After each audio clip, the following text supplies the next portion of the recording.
புனித லூக்கா நற்செய்தியிலிருந்து வாசகம். அதிகாரம் 9, இறைவசனங்கள் 1 தொடக்கம் 6 வரை. இயேசு 12 ஒன்றாக வரவழைத்து, பேய்களையெல்லாம் அடக்கவும் பிணிகளை போக்கவும் வல்லமையும் அதிகாரமும் அவர்களுக்கு கொடுத்தார். இறையாட்சியை பற்றி பறைசாற்றவும் உடல்நலம் குன்றியோரின் பிணி தீர்க்கவும் அவர்களை அனுப்பினார். அப்போது அவர்களை நோக்கி, பயணத்துக்கு கைத்தடி, பை, உணவு, பணம் போன்ற எதையும் எடுத்து கொண்டு போக வேண்டாம். ஓர் அங்கி போதும். நீங்கள் எந்த வீட்டுக்குள் சென்றாலும் அங்கேயே தங்கியிருங்கள். அங்கிருந்தே புறப்படுங்கள். உங்களை ஏற்றுக்கொள்ளாதவருடைய நகரை விட்டு புறப்படும் போது உங்கள் கால்களில் படிந்துள்ள தூசிகளை உதறிவிடுங்கள்.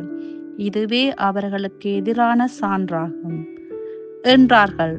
அவர்கள் ஊர் ஊராகச் சென்று எங்கும் நற்செய்தியை அறிவித்து நோய்களை குணமாக்கினார்கள்.